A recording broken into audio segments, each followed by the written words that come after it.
예, 안녕하십니까. 이번 주에는 건강교육문의 스트레스 이해와 관리에 대해서 수업을 진행하겠습니다. 여러분 너무 힘드시고 어려우시죠? 또 화이팅하고 힘내시기 바랍니다. 스트레스, 여러분들 많이 들어봤죠? 한국인의 스트레스의 양상과 원인에 대해서 주로 나가겠습니다. 인간은 끊임없이 변화하는 환경과 상호작용하면서 생존하고 성장하기 때문에 끊임없는 변화와 요구가 됩니다. 이러한 변화로 인하여 스트레스를 받습니다. 즉, 스트레스를 크게 나누면은 성인의 스트레스 양상과 청소년 스트레스 양상을 둘로 나눠 봤을 때 성인의 스트레스 양상은 스트레스는 정신 건강뿐만 아니라 신체적인 건강에도 큰 영향을 미친다고 볼 수 있습니다. 보건복지부가 2001년에 국민건강 영양실조에 대해서 12세 이상 전체 인구의 34.8%가 스트레스를 많이 받고 있다는 것으로 조사되어 있습니다. 20세 이상의 성인 6.2%가 평상시는 느끼는 스트레스가 대단히 많다고 응답을 했고, 남자와 여자 모두 스트레스가 인식도가 3에서 40대에서 제일 높다고 나왔습니다. 그 다음 두 번째입니다. 청소년 스트레스 양상을 살펴보겠습니다. 청소년이 느끼는 스트레스 정도는 많이 느끼는 편이 28점 나왔고요. 조금 느끼는 편이 52%까지 나타났습니다. 남녀별로 보면 남성은 25.8%, 여성은 30.61%로 느끼는 편이라고 응답을 하였고, 12세에서 14세에 23.6%가 나왔고요. 15세에서 19세는 31%가 많이 느낀다는 편이 나왔습니다. 세 번째는 성인의 스트레스 원인입니다. 그 스트레스 원인은 어떻게 오는 것일까? 원인은 경제적인 어려움, 또 직장 생활, 또 부모와 자녀, 또 대인 관계, 건강과 질병 등이 있으며 성별에 따라서는 연령대에 따라 서로 다른 양상을 나타나고 있습니다. 남성은 직장 생활로 인해, 여성은 경제적인 어려움으로 인해 많은 스트레스를 받고 있습니다. 연령별로는 20대 직장 생활은 30대와 40대 직장 생활, 경제적인 어려움, 50대 경제적인 어려움의 인간관계, 60, 70대는 경제적인 어려움 또는 부모, 자녀 문제, 또 건강과 질병이 많은 스트레스로 나타나고 있습니다. 네 번째, 청소년 스트레스 원인입니다. 원인은 학업 문제가 가장 높게 나타냈고, 진로 문제, 친구 문제, 가정 문제, 금전 문제, 이성 문제가 가장 큰 문제로 대두됐습니다. 다섯 번째입니다. 크게 봐 스트레스의 정의를 봤을 때는 스트레스 정의는 용어의 정의에 있어 정신적, 정서적 긴장 또는 압력, 인간에게 항상 존재하면서 긴장을 일으키는 역동적인 힘. 헨스텔리는 스트레스란 신체의 항상성을 깨려고 하는 어떠한 원인에 대하여 신체 전체 혹은 각 기관의 항상성을 유지하기 위하여 노력하는 반응을 말하는 것으로서 그런 반응을 일으키게 하는 원인을 스트레스 요인으로 잡고 있습니다.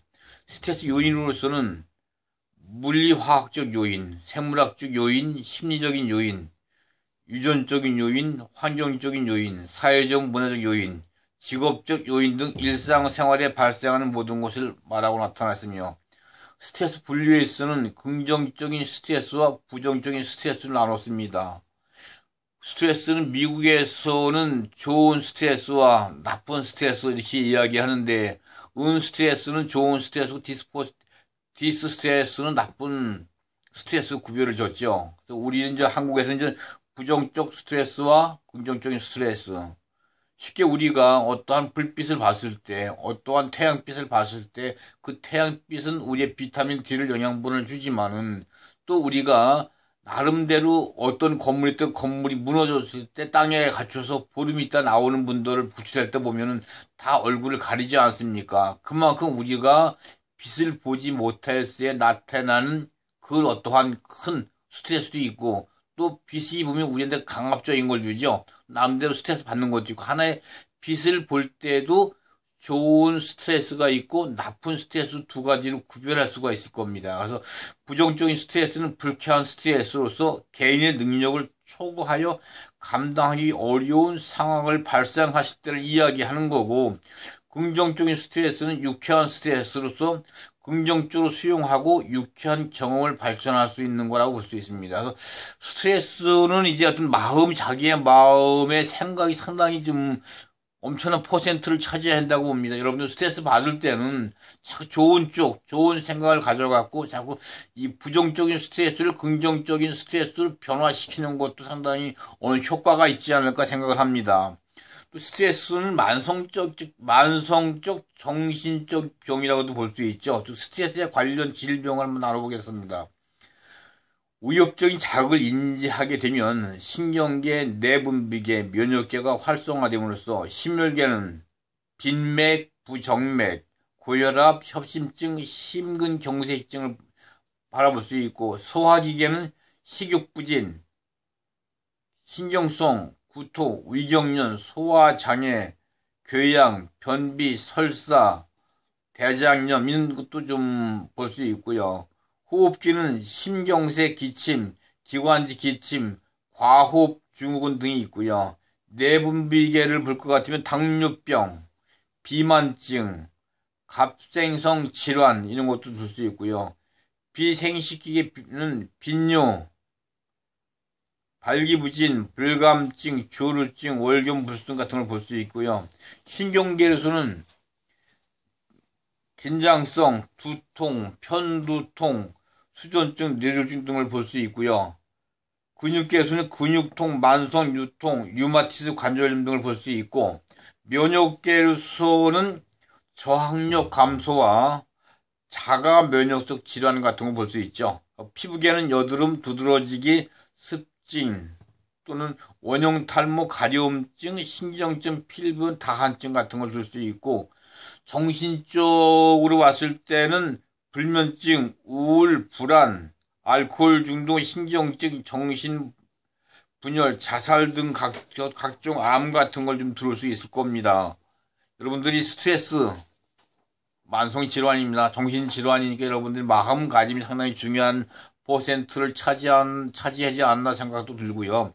신체적 질환으로서는 심장병은 스트레스는 협심증, 심근경색 등을 일으키고, 중상으로는 가슴이 답답해지거나 가슴 통증, 왼쪽 어깨, 팔, 목 통증과 얼굴이 창백해지는 식은땀이 나는데 이는 심근경색을 일으키는 거라고 볼 수 있습니다.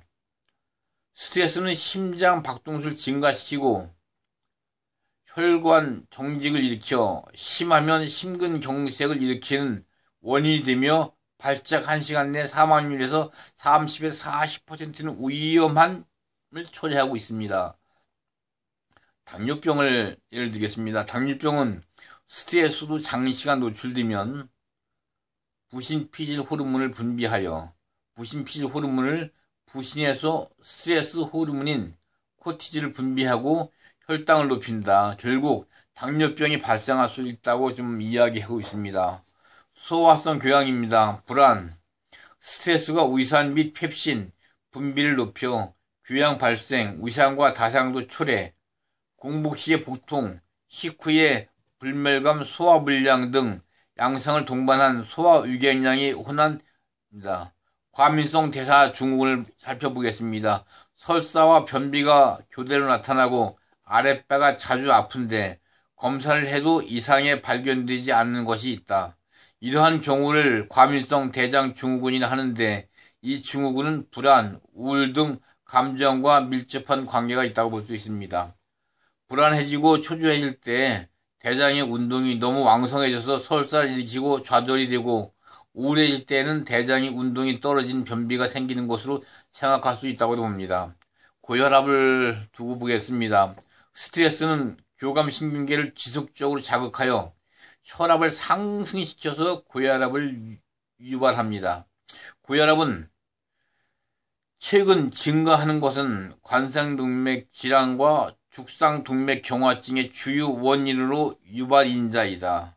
긴장성 두통, 편두통을 두고 봤을 때는요, 스트레스에 밀접한 관계가 있는 두통 중에서 가장 많은 것이 긴장성 두통이고, 근육의 만성적 긴장 때문에 생긴 두통이라 긴장성 두통이라고 부르고 있습니다.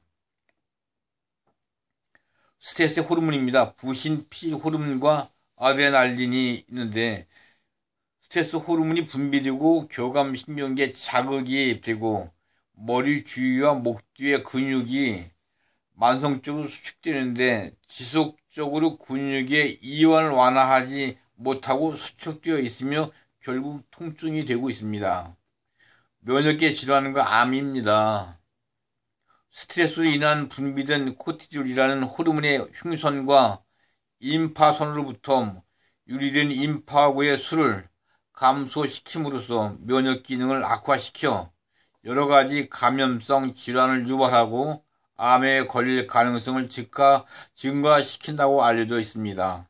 스트레스와 관련된 면역계의 불균형으로 인해 감염, 알레르기, 심지어는 암까지 유발한다고 보고 있고요.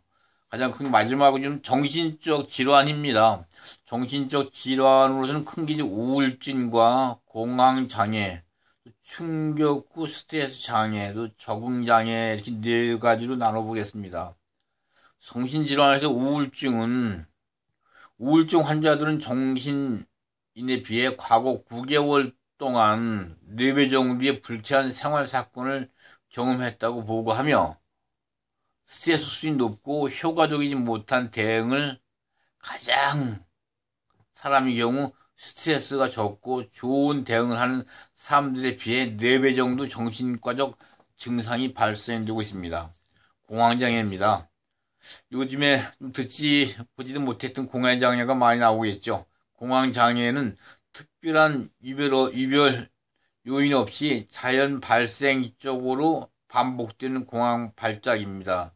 또다시 이 공황 발작이 생길까 두려워하는 애기불안한 특징으로 하는 정신과적 질환이 발병하는 경우가 많다고 보고 있습니다. 충격적 스트레스 장애는 전쟁이나 교통사고, 폭행, 강간, 홍수 등 위협적이었던 사고에 대한 반복적인 화상이나 악몽에 시달리는 등 우울, 불안, 일상생활에 대한 집중곤란, 흥미상실, 짜증, 논란, 수면장애 등 증상을 보이는 질환이라고 볼 수 있습니다. 적응장애입니다. 스트레스는 이혼한 경우 심한 사업상의 고난과 혼인생활 문제 등이 겹친 여러 가지 일 수도 있다. 가족 간의 불화 등 가정 문제는 스트레스를 작용할 수 있다고 볼 수 있습니다. 적극적 스트레스의 관리입니다. 신체 또는 심리적 스트레스 반응을 감소시키는 스트레스 관리 기술을 익혀야 하며 생리적 효한입니다. 바이오 피드백이란 자신의 생체 신호를 스스로에게 되먹인 줌으로써 자신의 생리 상태를 조절하고 이완 효과를 얻는 것을 의미한다고 볼 수 있습니다. 원리의 이완기법이나 명사법과 유사한 것이나 자신이 얼마나 긴장되어 있는지 훈련을 통해서 이완되어 가는지를 모니터에 나타내는 그래핑 등을 할 수 있습니다. 점진적 근육 이완법입니다. 스트레스는 근육 긴장을 초래하며 그 결과 두통, 목의 통증과 같은 신체적 증상이 나타남으로써 근육 긴장을 조절하면 이러한 긴장으로 인한 신체적 증상을 감소시키는 데 도움이 됩니다. 점진적 근육 이완법은 단계적으로 근육을 가장 이완하여 정신적 근육 긴장을 푸는 방법이다. 근육 이완법은 단계적으로 근육을 긴장 이완을 풀어주고 점진적 근육 이완법은 단계적으로 근육을 긴장 이완하여 전신적인 근육 긴장을 푸는 방법인데 생리학적이며 의사적인 제이콥 박사는 의에 개발된 것입니다. 이와 훈련 결과로 근육이 긴장되고 느껴질 때에 의식적으로 근육을 이완시킬 수 있게 되고 이와 동반된 교감신경계의 향진도 저하할 수 있다고 보겠습니다. 예, 고맙습니다.